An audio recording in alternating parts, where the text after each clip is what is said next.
Hey, question.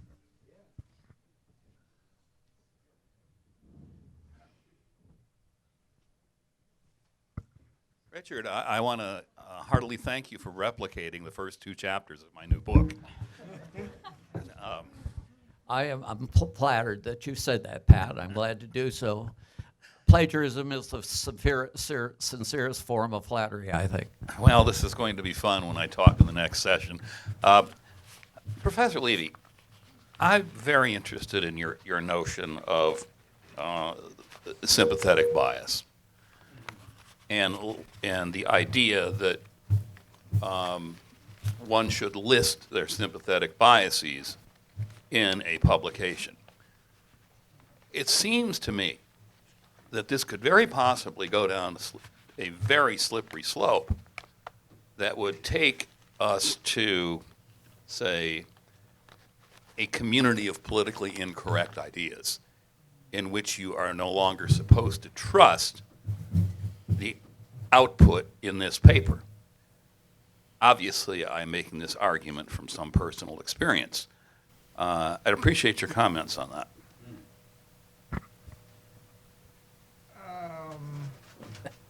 Use the mic.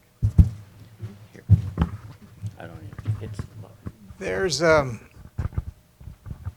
wonderfully interesting argument advanced by John Stuart Mill in 1868, I guess, where he argued against the secret ballot. That he thought that people should be willing to express their opinions publicly, and for which they would be praised and blamed. Now, in other places, particularly on liberty, he says that people should not be punished for their odd beliefs and that sort of thing. So there's question of whether those go together in a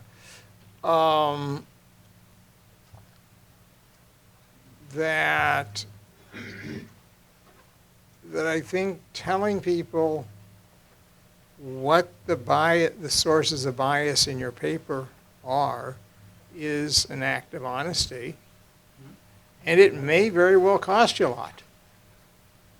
You know, I think we all know that happens, right? And that there's but I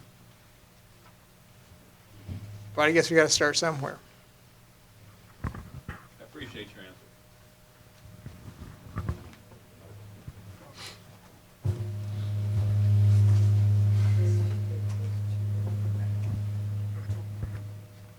Thank you. And Professor Levy, I appreciated your entertaining and interesting presentation. It brought to mind an old essay by Donald McCloskey on the rhetoric of economics. And that essay put out the idea that many economists profess to a logical positivism and a respect for Popperian refutation that has almost nothing to do with the actual practice of economic reasoning, which is largely about the use of simulation and econometric techniques to show affirmatively that certain conclusions are consistent with an understanding of economic principles and data, rather than merely refuting null hypotheses, which runs into exactly the difficulty that you mentioned. I was curious as to what you think of that argument, which is that there's a wide gap between the philosophical rationalization that's put on the economic field and the actual practice, which may be considerably more practical. We're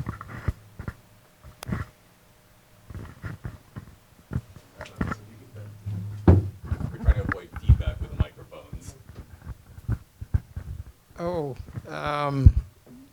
Deirdre's, of course, right about what people do. There's no doubt about that. There was at one time a wonderful Popperian empirical research group at London School of Economics. Richard Lipsey is the best known of that. And again, we have the self-interest problem, sort of the straightforward Popperian doctrine says you should try to falsify your work, right? Okay, now you can do the cost-benefit stuff real fast on that, right? And this is another one. I mean, the Duum problem, of course, is the fancy version, but the more simple-minded version, why of Popper's problems is they use him as empirical, and the Popper's doctrine is really a Stoic doctrine, right? And regardless of consequences, we're going to do this. And, that's in violation of demand curve slope downwards, right? And so Popper's stuff is normative. And that we don't follow our norms. And so, yes, that we know that. But I think but the norms are still there. And if you think, well, you ask, okay, what's the problem with estimation shopping, which is what we call this sort of stuff? Well, I remember reading in the Wall Street Journal how the credit rating agencies got all the AAA stuff. Oh, it's rating shopping, huh? We know what that's going to do. And so I think that, you can point to violations of sort of fundamental academic discipline and say, look, if we don't do this, that's what's going to happen. I believe that's just one more question. One more question. For now. Hi, this is a question for Dr. Vedder. I would like to know, since this is a conference on solutions related to your 5 points, do you have any suggestions on how to deal with the problems that we have right now in academia?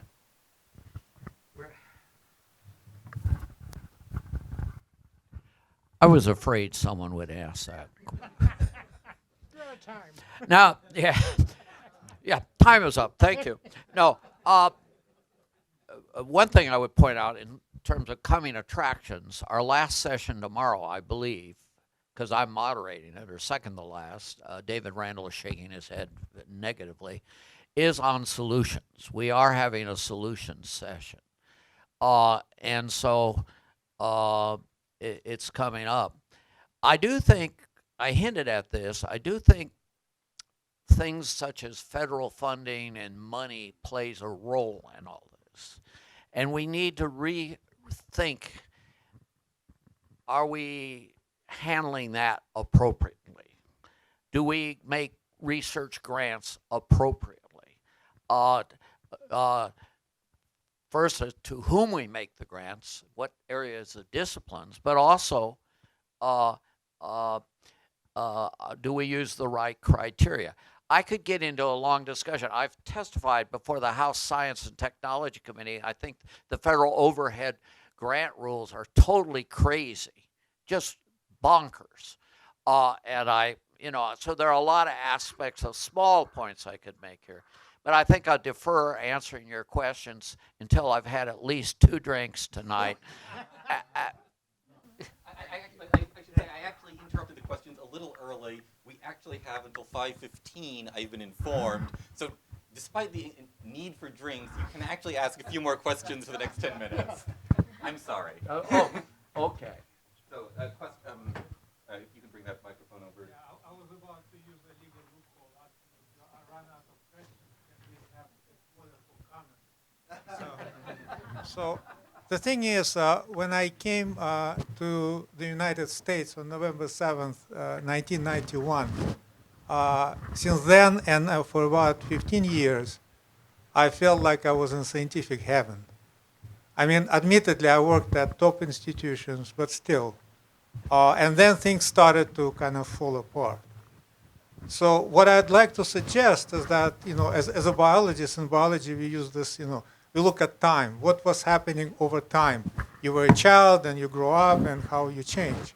So something happened because this is to Richard Vedder maybe comment, because you compare it to medieval institutions and, lords and knights. And so when I came, as an episode at Hopkins, I saw a shabby-looking car with a license plate with the name of a restriction enzyme and asked, who is that? Who's showing off? So it was Daniel Nathans. He got a Nobel Prize for that. So, he was, completely not lord or knight or anybody like that person. And many people I met like this, it was the norm. And then things started to change. And, the Independent Institute and, the NAS, that hosts us, has been around for a long time. So, so I assume it's despite your effort that this changed. So I assume, even though I have a different opinion, I'll share it tomorrow, but still I'd like to hear some specific reasons, why it happened. Because compared to medieval time, universities now, maybe it's appropriate, but it's not the full story. Something's changed much more recently. Thank you. I suspect my hosts at the Independent Institute, who are already looking at me from the other room, want me at this point to plug my newest book that I wrote for them called Restoring the Promise, which they are going to embarrassingly announce in a few minutes, somewhat to my embarrassment, but I will, if I would sign copies of it, which I will, because I am told I get royalties from the sale of it, but I haven't received a dime yet, which I remind them now of. No, there has been a tremendous change in American higher education, the environment, the economic environment, if you like, for higher education in the last 10 or 15 years.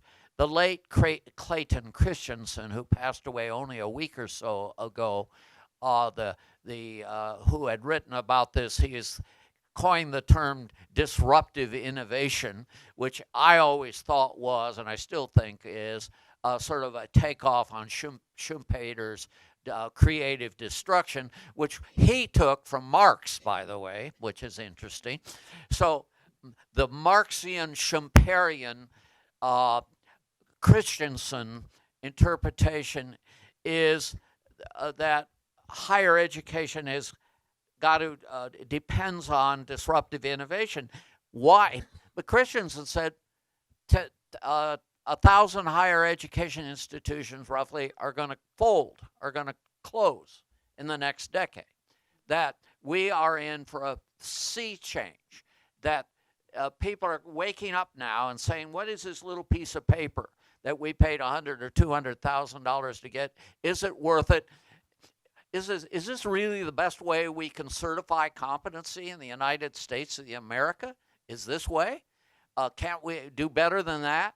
And the people are starting to question that. That was Christensen's argument, and I think to some extent that is starting to develop. And we're starting to see large declines in public support for higher ed. If you look at Gallup polls and so forth, we're getting more and more institutions closing. This has got to impact science and the scientific community. And if anything, it probably is going to make people more desperate, more willing to break the rules and so forth in order to get ahead. I just can't see how it can have that effect. So that's my theme.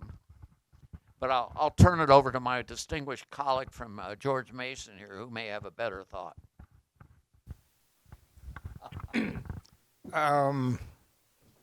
Keeping to stereotypes, I thought I would quote Marx and Engels in Manifesto, where they describe the productive powers of capitalism as hitting the pre-existing culture, and all that is solid melts into air. One of the greatest tributes of the creative destruction of capitalism is in fact Manifesto. So that's where And Schumpeter's real clear on that. So Yeah. that's fair. That's is exactly fair. And it's important to think, okay, there's Mark saw some things. And what he saw was what markets do, or he claimed to do in the cultural dimension. We can argue about the economics, but the cultural stuff's different. And I think that this is something to think about. And that's why serious people are pointing to that and saying, yeah, okay, the culture is changing. So. I follow on this with the disruptive idea that universities need science more than science needs universities. If there are excess anthropologists in the world, they can find good careers at Wendy's, but if there are excess scientists, they can easily find careers outside the universities, and nor for that matter are universities necessary to train people in the sciences. It's a convention that we've developed over the last 150 years or so that careers in science are through the universities. But that convention is fragile, and there could be a migration out of the universities altogether with no damage whatsoever to the quality of science, perhaps an improvement. An empirical piece of information, Peter, that I read the other day is, and this is a little iffy maybe, is that the IBM Corporation last year, in the year 2019, received over 9,000 patents from the U.S. government. The top 15 American universities combined received slightly over 3,000. Now, I'm not equating necessary patent work. Patents are imprecise measures of innovation. Patent work may be for basic research is different than in applied research, all of that. What we say, we people in the universities think, we are the answers. The future of mankind, humankind, sorry. We've had this debate already at this conference. The humankind's future depends on innovation. Well, innovation can take forms in lots of forms, and it doesn't have to take place in a university environment, even scientific innovation. So I'm I think, building on what you're saying, and I think the universities are in somewhat more fragile condition than they let on.